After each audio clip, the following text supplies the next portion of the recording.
Meredith Roberts. You must have heard her name. After all, she's appeared in multiple lists of influential people and successful female CEOs. Meredith is the founder of the well-known company called Virex. It's something she's always dreamt of, and with her undying passion, she brought it to life regardless of the challenges life threw her way. Meredith didn't give up and remained steadfast. Being a patriarchal society, it's not easy to do all this on your own, which is highly frustrating and would make one want to give up with all the challenges it comes with. Still, with the minor changes, we're seeing more women in the industries, leading businesses and whatnot. We have a long way to go, but this, too, is excellent progress. Everyone knows that nothing in life comes easy, but must we go this far? 7 years ago, she could have never even imagined where she is now.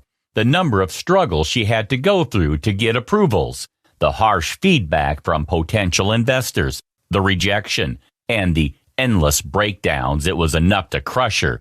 But there was a tiny bit of hope in her heart that wouldn't burn out even after all she'd been through. But there was no way she would give up on her dream, even though she wanted to so badly many times. Meredith was raised by a single mother because her father passed away when she was barely 6 years old in a plane crash while coming back home from a business trip. They didn't have the easiest life after his passing. Their hearts felt so empty and incomplete. Whatever her mother had to endure during those times was unimaginable. What's easily accessible to women now wasn't that easy back then. The lack of opportunities and how society looks down on you can be quite demotivating. But her mother made sure to give her the best childhood and do her best so that Meredith didn't feel her father's absence as much.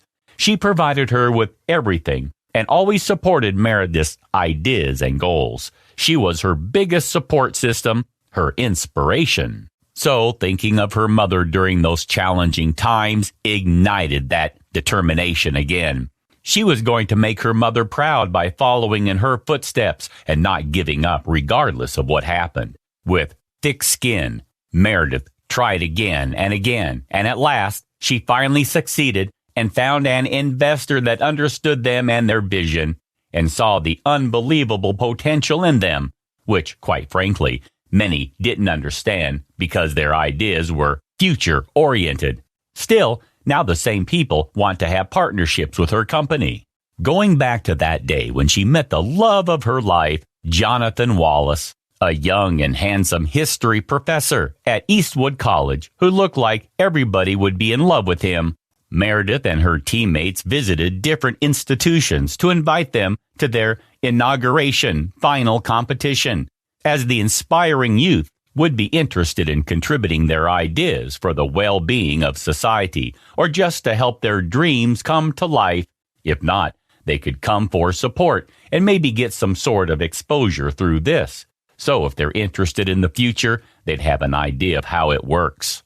Jonathan was assigned by the dean to guide Meredith's team through the vicinity, taking them to every classroom to help them promote their event. Jonathan's best feature was his eyes. They were honey brown and so deep and gorgeous you'd get lost in them. There was something about the eye contact. It felt too intense. Maybe it was because of his sharp features, or it may have badly meant something. It felt pretty intimate to Meredith. She didn't know what to make of it, but she felt flustered, causing her heart to flutter.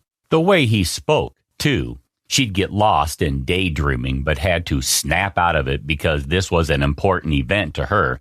She couldn't just blow it away by getting distracted. Maybe another time. She would come to this college again, and next week, and at that moment she needed to gain control and focus. Jonathan and Meredith exchanged many glances that day, which showed mutual feelings. While Meredith left the introduction for the next time, Jonathan was straightforward, went right for it, and slipped a little note in her document files that she was taking back with his number. Meredith didn't see it until the next day when she was preparing for a visit to another college. While organizing the documents and ensuring she had everything, She decided not to rush it too much, since she wanted to take her time with dating, as she'd like to shower her potential partner with all the love and affection and give him the most attention. So, it'd probably be better if she did this after all this was over, because right now the project was all on her mind. It was one of the most critical events in her life, and she couldn't take a chance on this. She smiled, knowing the feeling was mutual, and quickly saved his number before leaving, carrying on with her day. That week went by like a breeze as they prepared for the convention, inauguration, ceremony, final competition, filled with stress. But it felt like it'd be worth it this time. Meredith and her team poured themselves out, giving their all. This had to be it. Soon, the day of the ceremony came, and their anxiety had heightened. That day came by so quickly. How was that even possible? But it was impressive how they had made it this far, and this day had finally come for them. Alongside the anxiety-filled moments, they were also excited to see what the future had in store. While presenting their ideas to different investors, they started getting more used to it and felt at peace, because at this point, they were a lot more familiar than before. They could focus on other things as well. The hall started filling up as time went by, and while Meredith went to take a break, she saw vaguely familiar faces. With all that was going on, she couldn't precisely remember. Just when she was lost in her thoughts, she saw this man with dark brown hair, slicked back with gel, and lightly tanned skin, sharp facial features, and honey brown eyes, wearing a gray-colored suit, was walking towards her. She felt so intimidated, only to realize she'd seen him before. She couldn't remember where. He had seemed to read her face quite well and ask her, "Forget me already?" "It's been a week," Meredith sighed, relieved that it wasn't some creep coming to harm her. Still, it was a familiar face that she'd been longing to see, but hadn't gotten the time to consider all that she's been going through and all that she's been preparing for. This grand day, it'll be worth the hustle, hopefully. She explained the situation to him briefly and went back to her booth. Jonathan stayed there throughout the entire event, making sure to support Meredith with his all, even though he barely knew her. He knew their project had so much potential and how useful it'd be later on. It was so impressive. Not just that, Jonathan is interested in tech-related stuff. In fact, he almost chose engineering as his major, but he felt like it's better off as an interest than a career, as he still wants it to be a pleasure to him and not a pressuring burden, which he enjoyed previously. It was finally time everyone had been waiting for, the final selection. The room was so tense. You could feel it with the silence and anxious faces of the participants, and their hands shaking. The teams held each other's hands for support and closed their eyes when the last team was going to be announced. Their hearts were beating out of their chest. Anyone could hear it. The host went up the stage, and his speech carried so much suspense. It had everyone at the edge of their seats. Jonathan especially seemed really worried and anxious too, because he wanted Meredith's team to win so badly. They started announcing the runner-ups, third and second place, and finally first place. All sorts of thoughts were crossing their minds as they sweated profusely, holding their clammy hands together and closing their eyes shut in desperation to win. And finally, the moment you've all been waiting for. Who will get first place? What are your guesses? The host asked the audience as they yelled their answers in harmony, longing for the announcement. And the award goes to... The room goes dead silent. Meredith Roberts and her team for Virex, please come up on stage. Meredith and her team go up to the stage with tears streaming down their faces, with the biggest smiles. Their faces light up with joy that can't be explained, especially Meredith. Her cheeks hurt because of smiling so big. She's never been happier. Her lifelong dream is finally in the process of becoming true, at least the first and the most significant step, which is a great step and phenomenal progress. While receiving her award, her eyes were directed to Jonathan, who seemed just as happy and excited as them upon their winning. It made Meredith's heart feel comfortable. Meredith and her team were offered a celebratory dinner by Jonathan at one of the best restaurants in the city. It already been a busy day for Meredith, in the best way possible. Her heart couldn't take so much happiness. It was one of the best days of her life. She was at her absolute best, accomplishing her dreams, making parents proud, and was about to get to know her soon husband, which made her heart go insane. They had a grand buffet, which they enjoyed to their fullest as they discussed all the things they had to go through in their journey to reach this point and how things hadn't been so easy. Still, they didn't give up, even though they wanted to, and became each other's support system and now share an unbreakable bond. Jonathan was fascinated by their success story, how they remained so strong even after being kicked by life in the most brutal ways possible.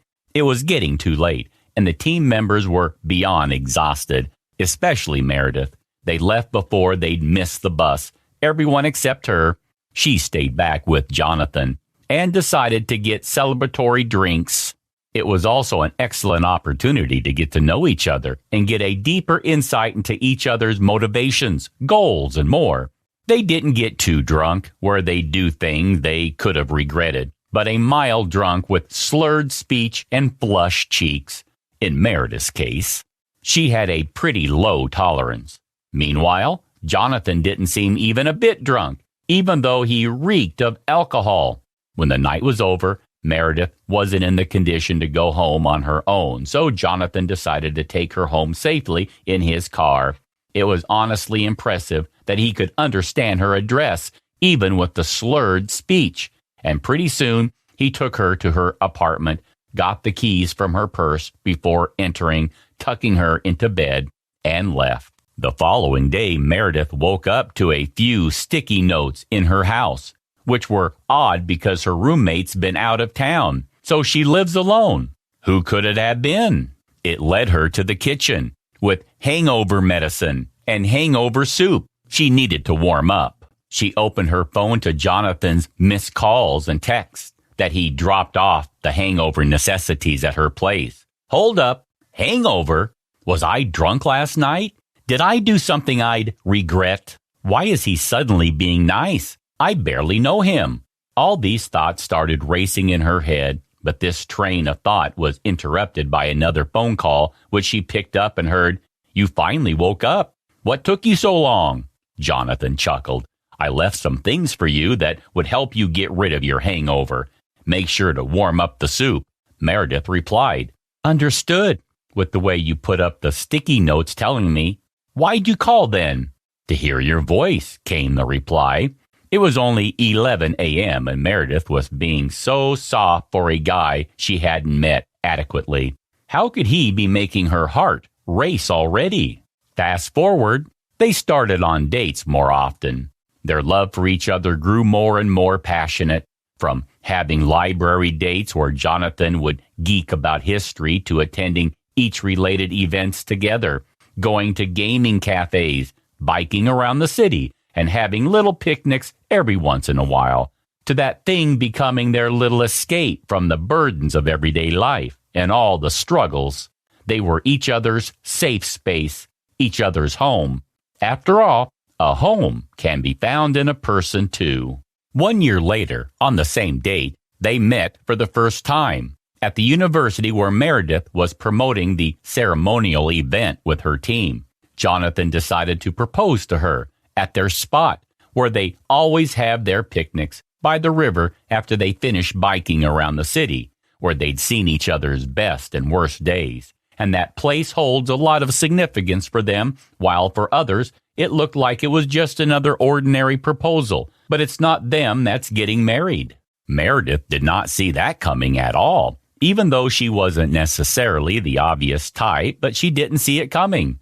They were going on their usual picnic, and it caught her off guard, making her heart beat like crazy as she cried happily and hugged him the tightest she could.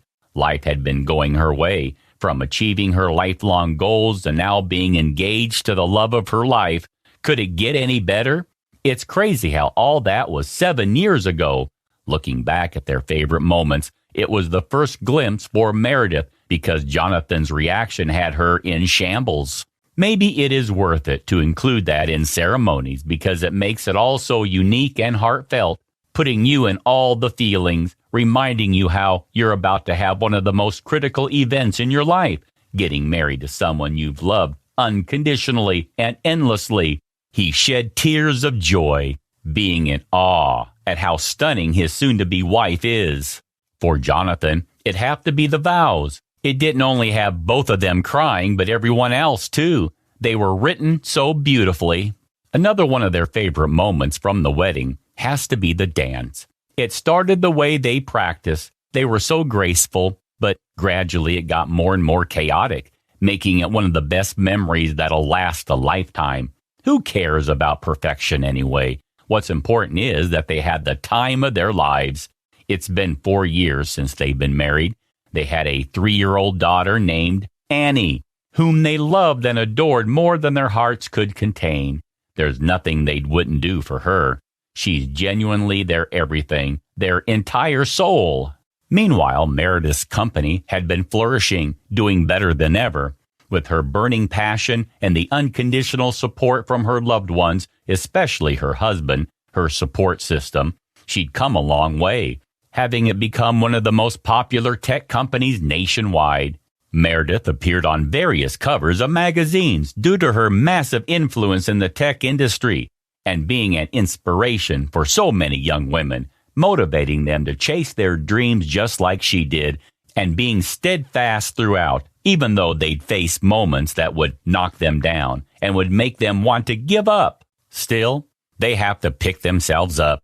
Society is ruthless. We're all on our own, and we have to work hard for all that we dream of. It's never easy. And cut. That was perfect. Meredith had just ended another one of her interviews. As grateful as she was for how far she had come and was living her absolute best life, living the whole dream, she felt like something was still missing, even though she was beyond grateful for all that she had and all that she had ever wanted. Still, with the increasing success, she had to put in more time and effort into her work and spend more hours working, whether that was at the office or home, meaning she wouldn't get to spend as much time with her family, which made her feel so upset and guilty for not being able to witness Annie's milestones as often as Jonathan would. She didn't want Jonathan to feel like he'd be the only one doing everything because Meredith was always occupied.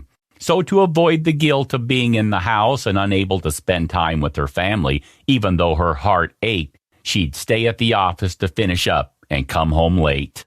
As for Jonathan, he was happily taking care of Annie. It was no burden to him. It meant the absolute world to him, spending one-on-one time with his child, giving her all the attention she deserves, and having cute daddy-daughter dates at the ice cream parlor and sneaking in snacks after bedtime. At the same time, Meredith was asleep. Their bond was unbreakable, and Annie was part of Jonathan. It's true when they say daughters are closest to their fathers. They just cannot be separated. He'd drop her off at daycare in the morning and go to the university to give lectures. He'd be back by afternoon picking her up and spending loads of time with her, waiting until Meredith returned home to spend a bit with her. Still, before they knew it, one of them would doze off to sleep, so they wouldn't get as much time to talk because of how crazy occupied Meredith had been recent. Which, to speak frankly, did hurt Jonathan, not being able to spend as much time as he wanted with his significant other. This one time, someone asked him if he'd ever felt inferior compared to his partner, Meredith. While her success and career had blown off, changes in his career and professional life hadn't shifted as much.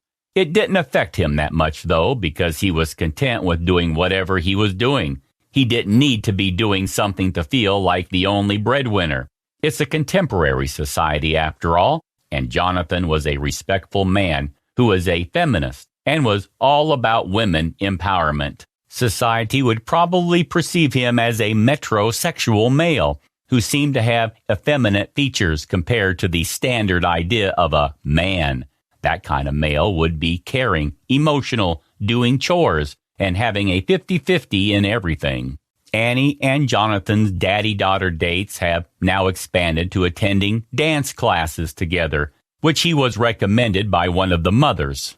With that, Jonathan would attend most of Annie's preschool events, whether that be dressing her up for a color week, fruit day, role plays, kiddie parties, or all the preschool events you can imagine. So he was pretty popular and stood out from the other parents because he'd be the only one being a dad while the rest were mothers. Since his visuals were out of this world, women tried to hit on him, but he'd lightheartedly joke around with them, marking the line so they wouldn't get ahead of themselves. So you could say they're just friendly around each other. Meredith was finally going to get a long weekend and cleared her schedule to attend Annie's sports day and catch up with her family. Besides, she needed a break. She had been pouring herself out for work and was beyond exhausted. All she needed was her husband and daughter by her side so they could cuddle and watch their comfort movies together. The day of the sports day comes, and both parents are delighted to see their daughter have her little milestones. Now performing gymnastics and being a little cheerleader, looking at her tiny self coordinate with her team made their hearts burst. Looking at how adorable she looked.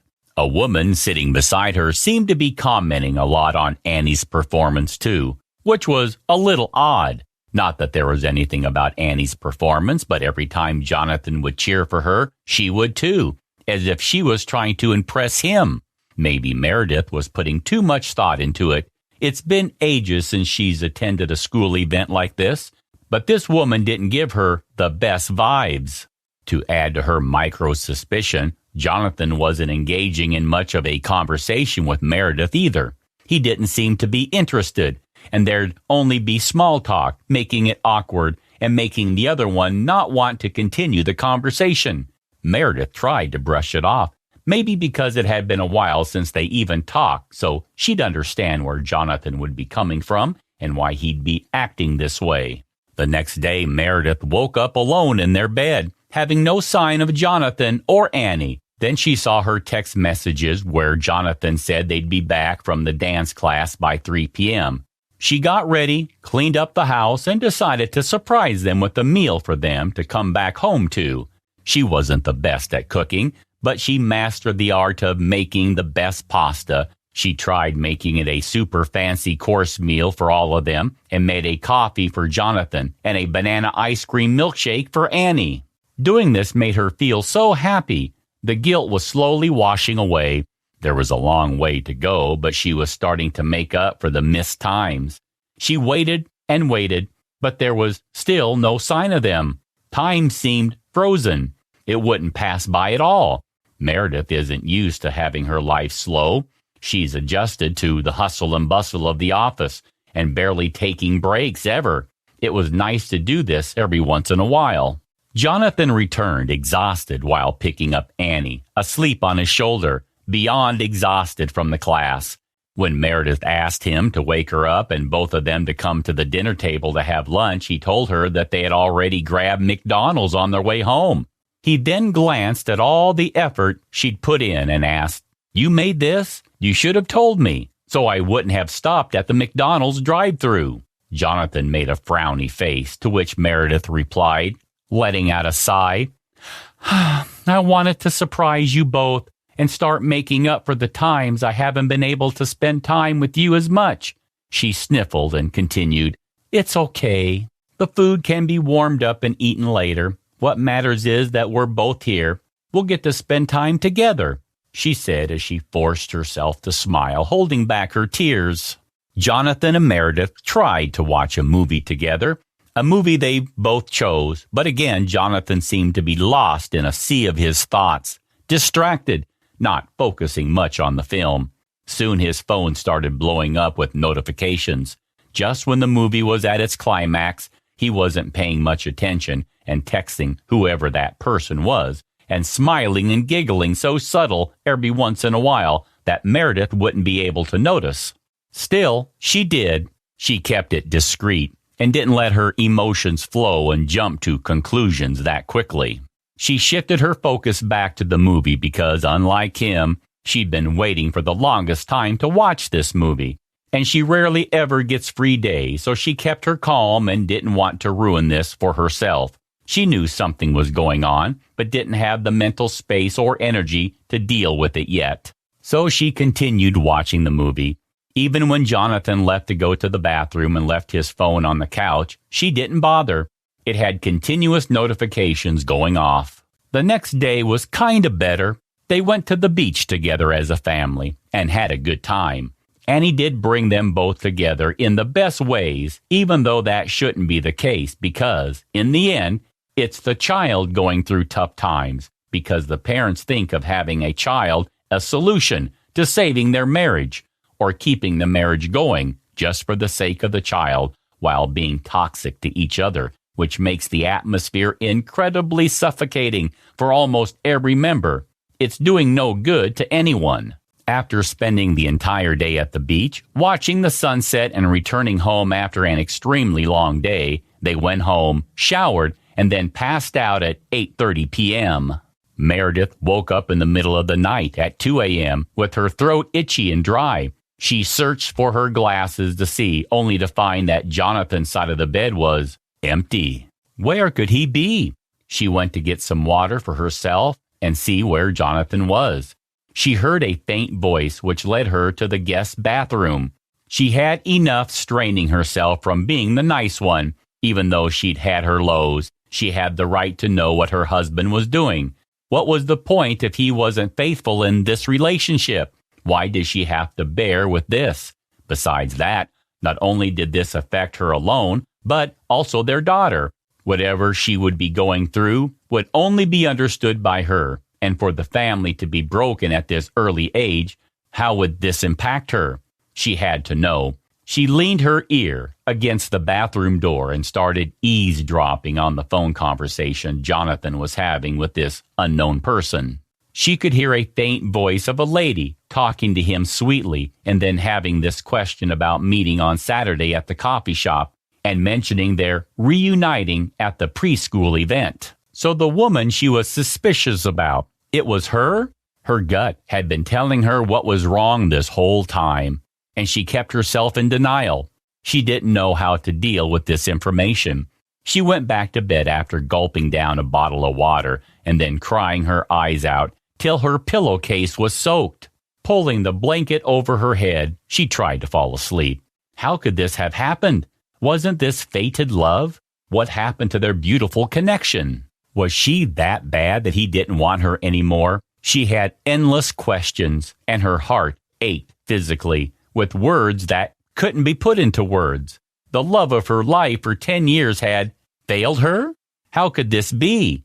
There was only one way to find out, to go out the same day as him and confirm it with her eyes for once and for all if this was true, so that she'd divorce him because she deserves to live with someone who treasures her and makes her feel like she's worth it all and not neglect them, let alone cheat on them while being married for 4 years and having a 3-year-old daughter, too.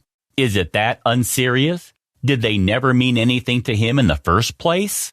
The following week, she acts like everything is normal and nothing has happened, carefully observing what Jonathan has been doing and what he intends on doing. He's been increasingly distracted and spending more time at the dance classes, and when he's home, usually texting her. Before she even knows it, Saturday comes. She asks one of her managers, whom she's extremely close to, and who shares a motherly and sisterly bond, to help her carry out this mission on spying on them, being in the same cafe, and having a Bluetooth in their ear from which they will update Meredith. She would sit in the car watching it happen from afar, intervening if needed. Meredith's manager is already at the cafe, in disguise, acting like she's getting some work done, and Meredith arrives after her manager notifies her that Jonathan has arrived. Meredith made sure to drop Annie off at her mom's house to avoid getting tangled in this drama and having the negative impacts that affect her for a lifetime. As Meredith's car is parked at the end of the street, she notices a similar figure walking towards the cafe with a slim and toned physique, wearing a sleeveless blue dress. Wait, is that the woman from Annie's preschool? Meredith thought to herself. So it was happening. She saw them greet each other with a hug, embracing each other warmly as if they had been doing this previously, like this wasn't their first time. Meredith had enough, but she had to keep her calm. She asked her manager to make the following gestures to know she could hear. So she did that, and it worked out naturally, making sure that their sound system was working perfectly.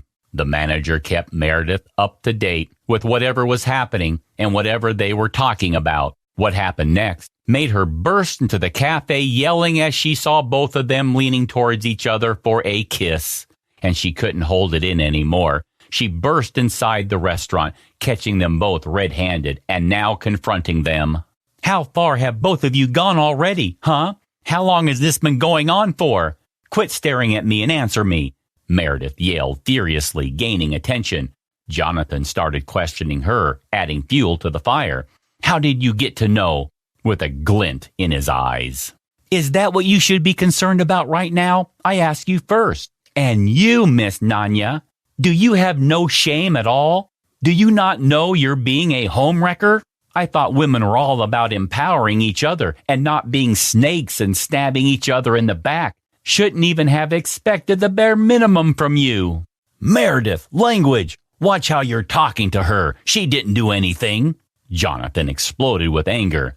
Wow, he was defensive of a woman he just met, leaving the one he's been with for around 9 years, just letting her be like it was nothing. It hurt so much. Naya suddenly sparked up saying, "Do you even know why he left you? Gosh, Jonathan, you were right. She has no conscience. What a nuisance," she said as she rolled her eyes and looked away. When Meredith heard that, she was broken. She could hear her heart shatter into pieces of glass. How could her husband say this stuff behind her? What did she even do? It hurt so much. "You know what? I don't even want to hear it. With the way you're defending her, I don't need any more proof and have no hope with you. I can't believe this day has come already. I thought our love was real, yet you did me so dirty. Leave me. Did you not even think about Annie?" she replied, cracking her voice. "Who are you to say that? You're barely home. I'm the one spending time with her, taking her out, bonding with her. She's so much closer to me than she is to you. Does that not say a lot? Isn't it you that's been absent most of the time?" he retorted and scoffed, and Naya nodded. "Do not try to gaslight me, Jonathan. I've done whatever I can. I know it's my fault too. I should have been there. But do you think all of it was under my control? I thought you were supportive of my goals as I was of yours. What am I still doing here? I'm leaving." She paused. "Oh, and Naya, how do you think he'll treat you, like if he can't stay loyal to his wife? Give it a thought, love," she added and left right away. She burst out of the cafe, got into the car, going to her best friend Lisa's house to tell her what had happened. Lisa has been one of her friends from day one, being there for each other as far as they can imagine. They met at a summer camp and learned that they actually went to the same school and didn't even know. They got close in no time. Even after being away from each other for months or years, their bond is unbreakable and still intact, and there is nothing that can ruin their friendship. They're the best platonic soulmates, the perfect examples. Lisa had been getting updates on Jonathan from Meredith since the day they met, and for their relationship to sink this way hurt her so much, too. How could it be real? How could he have been so unfaithful and gotten swayed away so easily? Was Meredith a pushover to him? Did all of this mean nothing to him at all? But she had to divorce him. This kind of behavior is intolerable, and she's had enough of him. She didn't deserve to be with a man who didn't give a damn about her existence. His love for her faded as he got bored and started cheating so openly.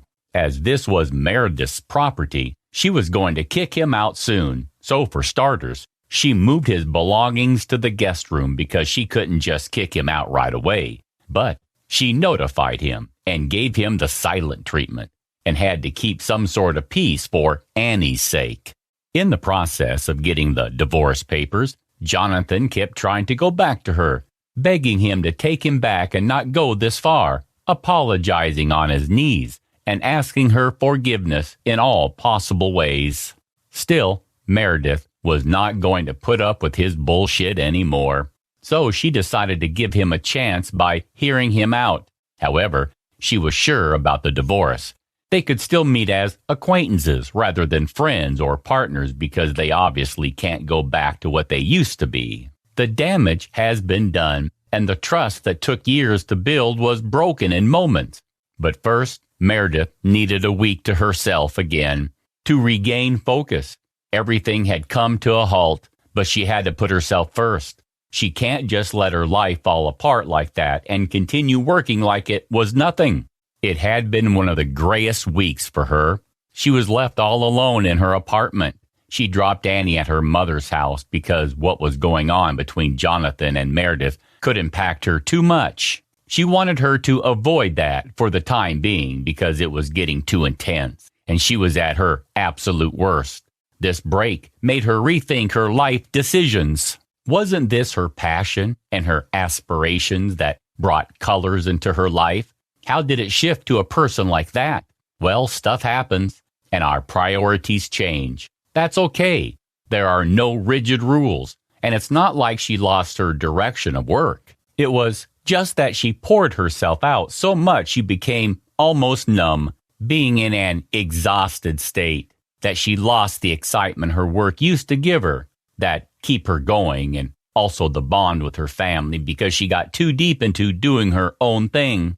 Most importantly, she lost herself. What even was she? She'd stopped taking care of herself, and even though her life seemed to be going okay before the incident, it really wasn't. She's been neglecting herself for too long. She couldn't think clearly because, with every thought, she'd have 1,000 related questions but no answer, which made her grumble and pull her hair in frustration. She decided to leave the house after a week at night to go for a walk so that she could clear her head from all that had been happening. She wore her hair in a ponytail, finally brushing it out and tying it up after days, changing it into athletic wear and wearing a windbreaker. Even doing that much contributed to her feeling better. She finally felt like she had some sort of control over her life. Before leaving, she decided to clean up the house too, because she'd been a wreck this week. Meredith was an elegant person, and having the place in this state was highly distressing. She pulled out her phone, trying to find her 2010s playlist so she could block herself from spiraling while she cleaned, so that she could declutter her mind and have a good time. It took her 30 minutes, but she left the house feeling much better. The little things go such a long way. While doing her 5-kilometer run, she passed by the river, the spot they'd have picnics at, the place where he proposed to her. It's crazy how time passes by. It made her heart winch with pain, but not as much as before. She was starting to come towards acceptance that this was over. Not everything turns out to be the way you imagine it to be. Maybe it is for the better. This alone gives Meredith a chance to focus on herself and her well-being. Not the best kind of wake-up call, but it was needed. She then heads to a convenience store to get a drink to cool off and get herself some instant and ready-to-make snacks because she hadn't been at her best those days and had no energy to cook or even eat. She'd been out of it. As she sipped on her drink, she realized that she hadn't been focusing on herself all this time. That was the problem, which made her frustrated and agitated because she'd been ignoring her well-being and had gone beyond her limits in terms of work, which affected herself and her entire family. What brought her bliss had now broken her family. This realization made her reach out to Jonathan, asking him to meet the next day, and he agreed right away because the guilt was eating him alive. Maybe the family being broken apart wasn't entirely on Jonathan.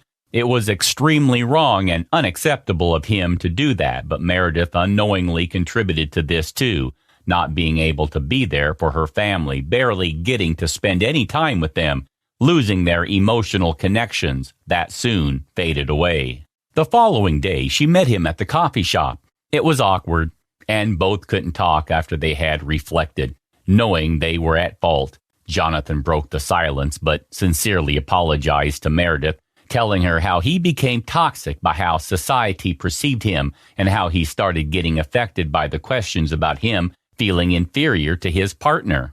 At the same time, she was the CEO of one of the biggest tech companies nationwide.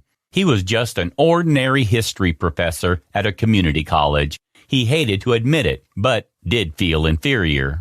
Looking at the ones around him and everyone else in general, he felt low and felt like he wasn't enough. In contrast, everyone had moved on to do better and bigger jobs, continuously climbing the hierarchical ladder, and his progress towards him felt stagnant. He did go through many promotions and got many job offers. Still, when one gains power, they keep wanting more and more, making them greedy and reaching a toxic level, which could affect them individually, or the ones around them, having to deal with all the consequences.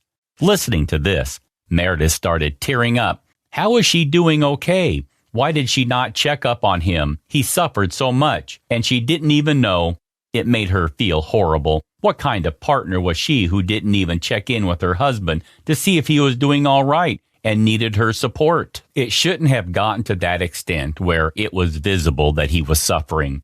She should have detected it even before that, but this was a disaster. To make things worse, though, Jonathan added that while having a successful wife, he started getting affected by how others perceived him and why he wasn't the sole breadwinner, even though both of them had set it to 50-50. Around that point, retributive masculinity took over him. He wanted to gain some sort of control and feel powerful. So he started cheating on her with Angelina. Even though he was never interested, he forced himself into it, which was so immature of him. Did he have to go that far? Meredith nodded her head in response, trying her best to understand him.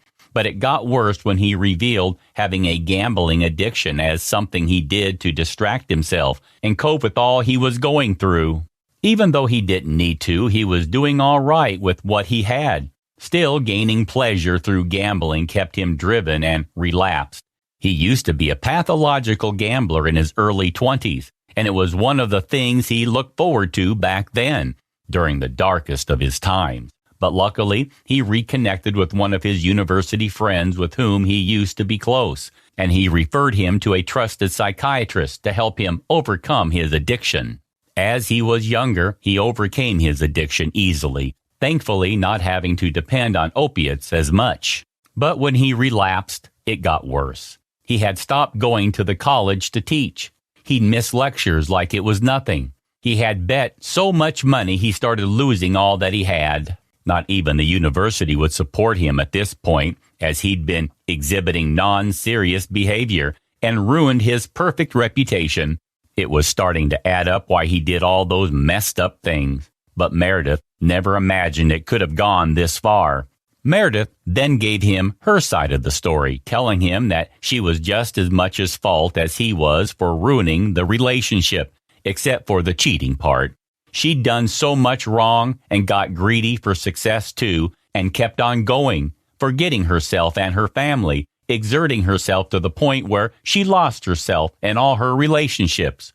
What was the end of that? Her dreams ruined her, and she couldn't describe how devastated she was over that. She couldn't hold her tears while telling him what she had reflected upon, and ended up concluding they got hot cocoa to calm themselves down after spilling all their feelings, and to now talk about where they take this from.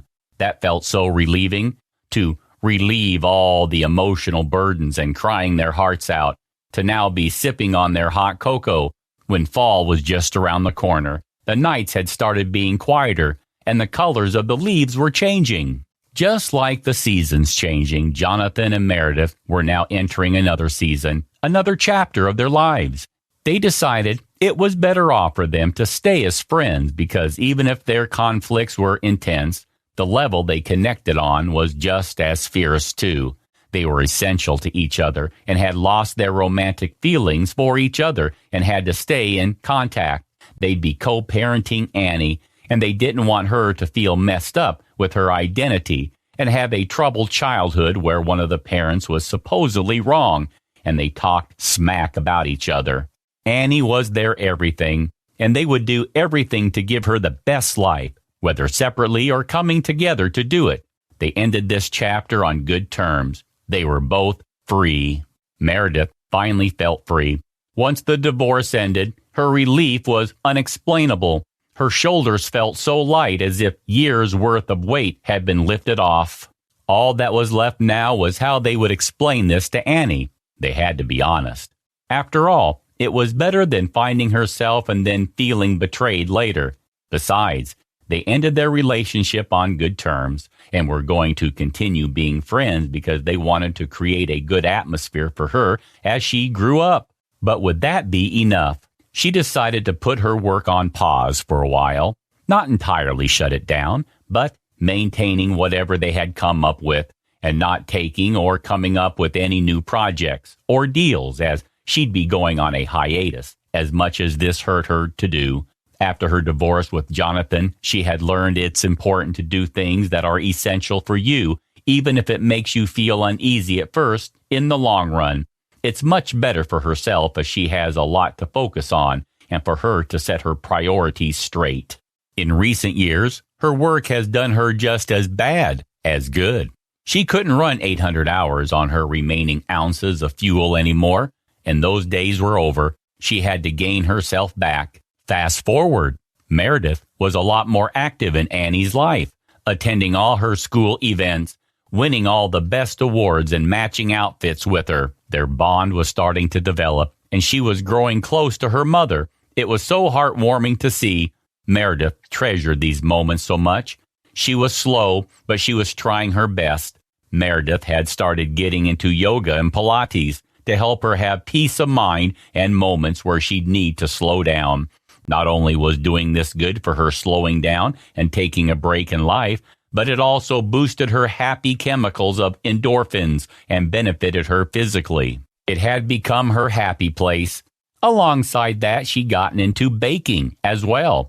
It started with her baking for Annie's school bake and sell, and her baked goods were an absolute hit, which motivated her to try new recipes more often and send them off to her neighbors for try.